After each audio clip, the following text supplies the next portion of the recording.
Friends, आज हम लोग डिस्कस करने जा रहे हैं न्यूक्लियस के बारे में। सिलेक्टेड टॉपिक है नीट 2024 के लिए, बहुत ज़्यादा इंपॉर्टेंट टॉपिक है। दोस्तों आप हमारे साथ वीडियो में बने रहिएगा, एक एक पॉइंट आपको आसानी से समझ में आएगी। चलिए दोस्तों, न्यूक्लियस की शुरुआत करते हैं।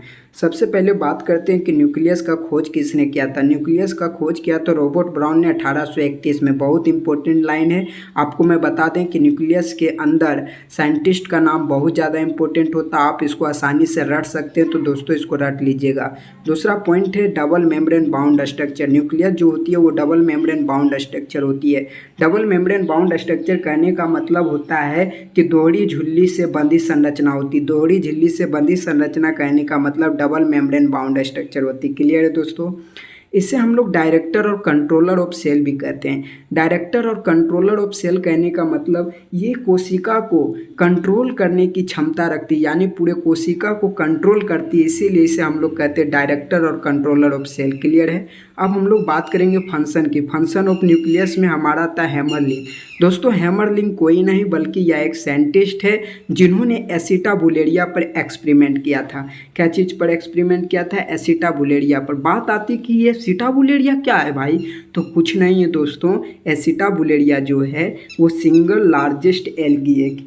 क्या है? सिंगल लार्जेस्ट एल्गी है, जो एक कोशिका का बनी हुई एल्गी होती है जो गंदे पानियों में पाई जाती है। क्लियर है दोस्तों। अब बात करते हैं हम लोग नंबर की। नंबर में सबसे पहले आता है सिंगल न्यूक्लियस।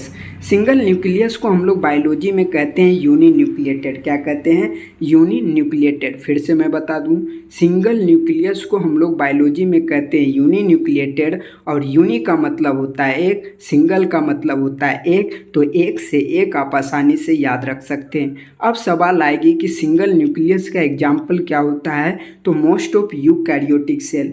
बात आती है दोस्तों कि ये यूकैरियोटिक सेल क्या होती है। दोस्तों यूकैरियोटिक सेल कुछ नहीं होती है बल्कि यह एनिमल में, प्लांट में, एनी वे में, यानी किसी भी चीज़ में पाई जाती है। किसी भी चीज़ में कहने का मतलब जीव जंतुओं में पाई जाने वाली चीज़ है। तो ध्यान रखेंगे कि यूनी न्यूक्लिएटेड का एग्जाम्पल क्या होती है? Eukaryotic cell. और कैरियो का मतलब होता है न्यूक्लियस, यानी कि सीधा बात है कि ये न्यूक्लियस में ही पाई जाती होगी। क्लियर है। अब बात करते हैं टू न्यूक्लियस की। टू का मतलब होता है दो और न्यूक्लियस का मतलब होता है न्यूक्लियस। टू का मतलब दो, न्यूक्लियस का मतलब न्यूक्लियस, बाय का मतलब दो, यानी कि टू से बाय को आप आसानी से याद रख सकते हैं। टू न्यूक्लियस को बायोलॉजी में बाय न्यूक्लिएटेड कहते हैं और बाय न्यूक्लिएटेड का एग्जाम्पल होता है पैरामीशियम। दोस्तों पैरामीशियम कुछ नहीं होती है बल्कि यह एक एल्गी होती है जो गंदे पानियों में पाई जाती है। क्लियर है दोस्तों। अब बात करते हैं मोर देन टू न्यूक्लियस, यानी कि दो से ज़्यादा न्यूक्लियस को हम लोग क्या कहते हैं बायोलॉजी में? Multi nucleated. मल्टी न्यूक्लिएटेड का एग्जाम्पल होता है राइजोपस, एंडोस्पर्म। बात आती है कि राइजोपस क्या है।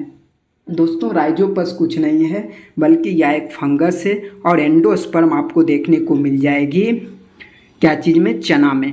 चना के अंदरी लेयर जो होती है दोस्तों, वो क्या चीज़ का बना होता है? एंडोस्पर्म का बना होता है। ठीक है दोस्तों, वीडियो अच्छा लगा तो शेयर कीजिए, लाइक कीजिए, सब्सक्राइब कीजिए, ताकि आने वाली वीडियो सबसे पहले आपको मिले। थैंक्स।